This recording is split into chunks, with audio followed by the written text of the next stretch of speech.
Welcome back to my channel, Cerita Roman. Selamat membaca.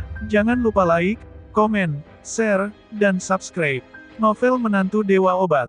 Klik tanda lonceng supaya dapat pemberitahuan selanjutnya. Oke. Bab 325. Axel sangat marah, kau masih berani berbicara. Dia meraung dan bergegas ingin memukul Nara tetapi dengan cepat dia dicegah oleh Alina. Sudah, mereka semua juga putrimu, bagaimana bisa kau memperlakukannya dengan berbeda? Oh, kau kira kalau sampai terjadi sesuatu dengan Nara malam ini lalu kita semua tidak akan merasa sedih ya? Di dalam hatinya Hana juga pasti merasa sangat sedih. Kau kan tidak bisa melampiaskan semua amarahmu kepada Hana. Alina berkata dengan marah. Dengan marah Axel menegurnya, apa maksudmu dengan aku melampiaskan semua amarahku kepada Hana? Aku hanya kesal karena dia sangat keterlaluan. Malam ini Nara sudah mengalami hal seperti itu tetapi dia masih saja berpikir yang muluk-muluk atas keuntungan yang bisa dia dapatkan dari keluarga Regata. Kau katakan sendiri kepadaku, apakah dia masih punya hati? Apakah dia masih seorang manusia? Kenapa, hanya demi mengejar impianmu menjadi keluarga kaya lalu kau rela membiarkan kakakmu dihina? Lalu dengan cemas Hana berkata, aku tidak mengatakan untuk membiarkannya dihina orang. Aku ini kan hanya sedang mencari solusi. Aku bilang aku ingin menjelaskannya kepada Dion, memangnya aku salah? Axel sangat marah, kau masih berani bilang, aku akan memukulmu. Dengan cepat Alina menarik Axel dan menengahi, bisa gak kau tidak bersikap begitu sadis? Anak itu baru umur berapa? Kau malah ingin memukulnya. Hana, kau juga, bisa tidak kurangi ucapanmu itu. Ucapan ayahmu itu benar, Dion itu memang bukan orang yang baik.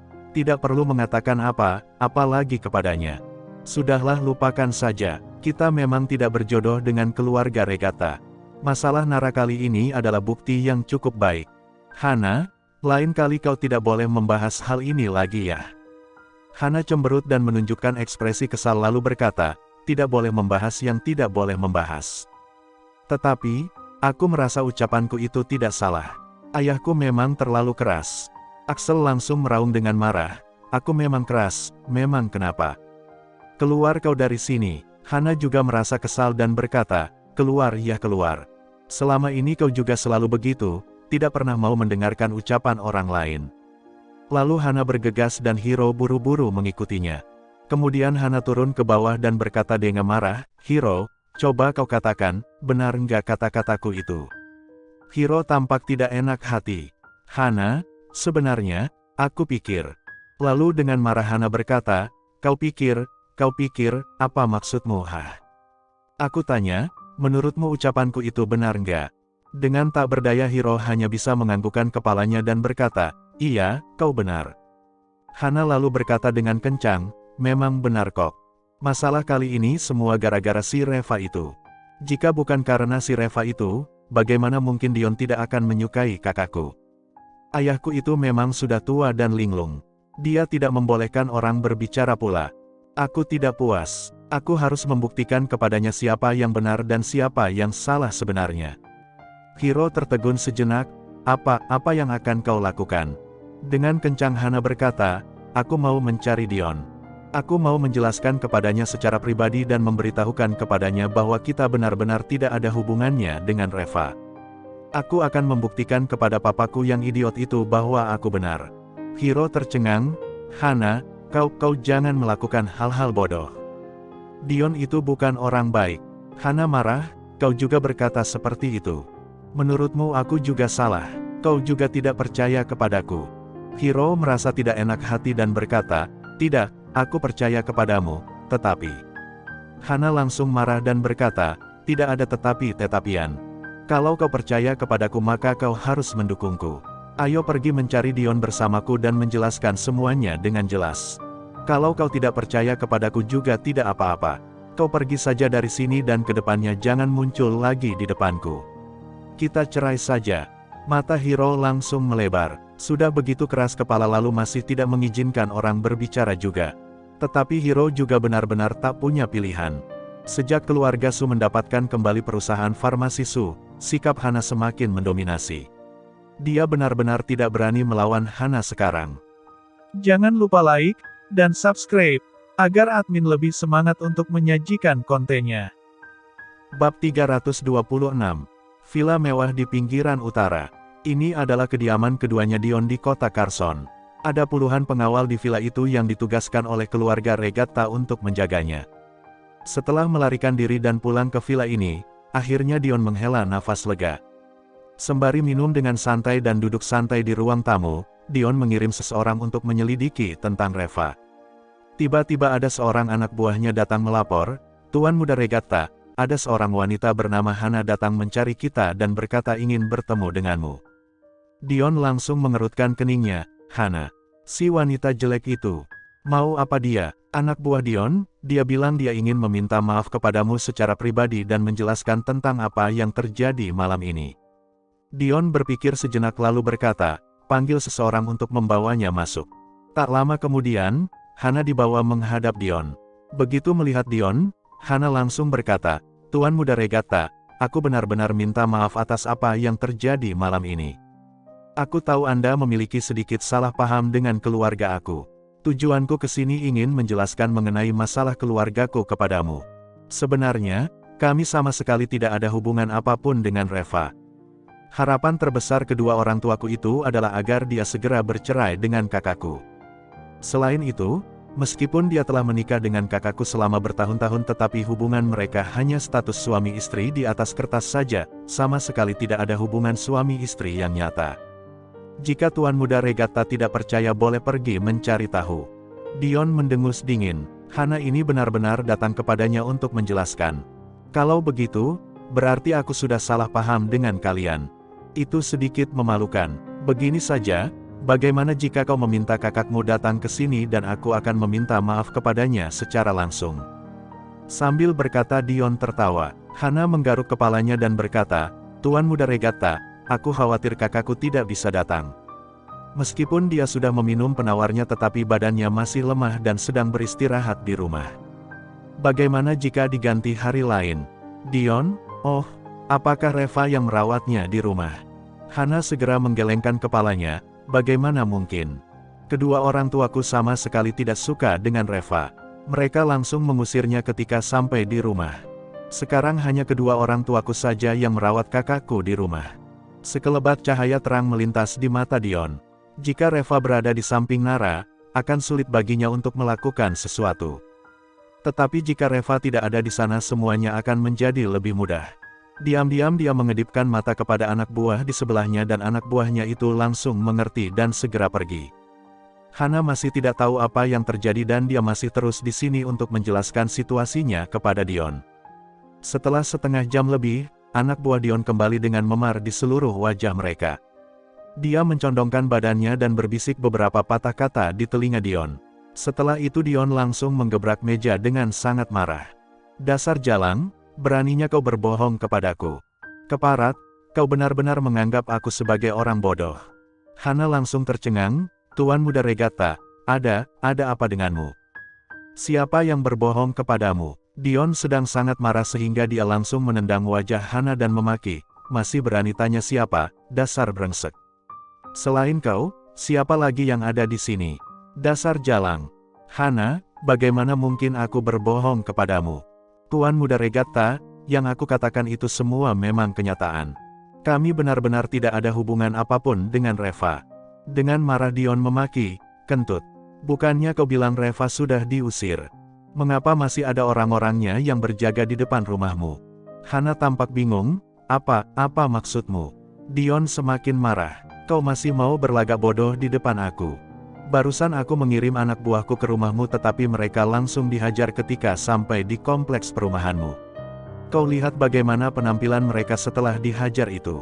Hana langsung terkejut. Untuk apa kau mengirim anak buahmu ke rumahku?" Dan pada saat ini Dion tidak lagi berpura-pura di depan Hana. Dengan wajah gelap dia berkata, "Memangnya aku mau apa lagi? Tentu saja untuk menangkap Nara, si jalang itu. Kenapa, kau kira aku benar-benar akan jatuh cinta kepada kakakmu?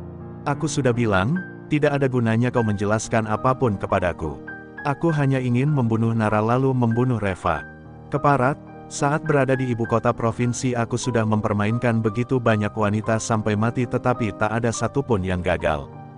Sedangkan di kota Carson ini aku sudah dirugikan dan dipermalukan. Menurutmu apakah aku akan menyerah begitu saja? Jangan lupa like dan subscribe, agar admin lebih semangat untuk menyajikan kontennya. Bab 327. Wajah Hana seketika berubah. Dia pikir dia telah menjelaskan semuanya kepada Dion dengan baik dan juga yakin bahwa pemikirannya itu benar. Tak disangka ternyata kesalahan terbesar adalah dirinya sendiri. Hampir saja dia membunuh Nara lagi. Terpikir akan hal ini, Hana langsung merasa begitu menyesal tetapi sayang sudah terlambat.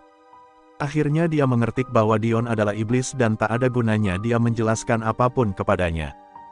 Dion, kau benar-benar sangat kejam. Lupakanlah, anggap saja aku tidak pernah datang ke sini. Keluarga Sukami sama sekali tidak ada hubungannya dengan keluarga Regattamu itu. Dengan marah Hana beranjak ingin pergi. Dion langsung melambaikan tangannya dan beberapa pengawalnya itu langsung menahan dan menyergap Hana ke lantai. Kau pikir tempatku ini toilet umum sehingga kau bisa seenaknya saja keluar masuk dengan sesuka hatimu. Kuberitahukan kepadamu, kau sendiri yang datang ke sini hari ini jadi jangan salahkan aku. Teman-temanku, seret jalan ini ke halaman belakang dan kurung dia di kandang anjing. Ingat, jangan bunuh dia. Dia masih cukup berguna. Di kemudian hari, bisa dipakai untuk memancing Nara keluar. Hana langsung terkejut dan berkata dengan panik, Tuan Muda Regatta, apa yang mau kau lakukan?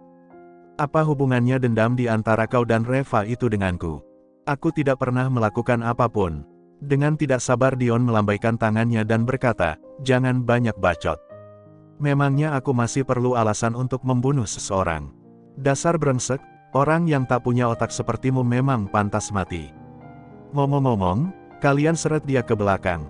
Jika ingin bermain dengannya, kalian dapat melakukan apapun yang kalian inginkan dengannya. Anak buahnya langsung tertawa terbahak-bahak, Tuan Muda Regatta, bukankah kau menyulitkan kami dengan barang seperti ini? Dion juga tertawa, iya juga ya. Tampang seperti ini pun masih bermimpi untuk menikah dengan keluarga kaya. Coba pergi ngaca dulu sana. Melihatnya saja pun sudah membuat aku mual. Cepat seret pergi, jangan sampai aku muntah. Beberapa pengawalnya langsung menyeret Hana ke halaman belakang. Tidak peduli seberapa kuatnya Hana berjuang dan memohon ampun tetap saja tidak ada yang peduli kepadanya. Di halaman belakang, Hana mendapati Hiro juga telah dikurung di kandang anjing. Suamiku, mengapa kau ada di sini? Tanya Hana dengan panik. Hiro sangat marah, kau masih berani bertanya. Aku sudah bilang jangan datang mencari mereka. Dan kau tidak hanya tidak mau mendengar nasihatku tetapi malah bersikeras untuk membawaku ke sini. Begitu kau masuk tadi, aku sudah ditangkap dan dikurung oleh mereka di sini. Kau ini benar-benar idiot. Mengapa kau masih tidak mengerti juga? Mereka itu tidak akan mau mendengarkan penjelasanmu sama sekali. Mereka hanya ingin membunuh kita. Hana benar-benar mengerti sekarang tetapi semuanya sudah terlambat. Dia juga dijebloskan ke dalam kandang anjing. Di dalam kandang anjing itu dia tidak bisa berdiri dengan tegak dan tidak bisa berbaring juga. Dia hanya bisa meringkuk di dalam. Sekarang Hana benar-benar sangat menyesal tetapi sayang sudah terlambat. Pada saat yang sama, di sebuah jalan kecil di pinggiran utara tampak Kelvin sedang menelepon sambil mengemudi. Kak, Reva itu tidak sederhana. Jurus yang dia pakai itu tapak sakti utara dan ilmunya tidak dangkal. Aku bukan lawannya. Selain itu dia langsung dapat mengenali Nirvana Fly begitu melihatnya dan juga mengetahui cara mengobati orang yang terkena Nirvana Fly itu. Ilmu medis orang ini mungkin tidak lemah. Aku rasa kita harus berjaga-jaga, agar tidak mengalami kekalahan. Saat dia sedang berbicara tiba-tiba sebuah mobil melaju dari samping dan langsung menabrak mobilnya hingga ke lapangan di sisi jalan. Bodi mobil itu juga ikut terguling. Telepon terjatuh dan panggilan teleponnya terputus. Dengan garang Kelvin melompat keluar dari mobil dan memaki, dasar kampret, bisa bawa mobil nggak kau? Dengan marah dia berlari ke sisi mobil pihak lain dan hendak membuka pintu mobilnya. Tetapi ketika dia melihat bahwa orang yang duduk di dalam mobil itu adalah Reva, dia langsung terkejut. Pada saat ini bahkan orang bodoh pun tahu apa yang sedang terjadi. Lalu Kelvin segera berbalik dan berlari, akan tetapi saat ini Reva sudah bergegas keluar dari dalam mobil dan dengan cepat menghentikannya. Wajah Kelvin langsung pucat pasi, Reva, apa yang akan kau lakukan? Wajah Reva sedingin es, membasmi gulma, tentu saja kita juga harus membasmi hingga ke akarnya. Bersambung di channel Cerita Roman selanjutnya. Jangan lupa like, komen, share, dan subscribe. Novel Menantu Dewa Obat.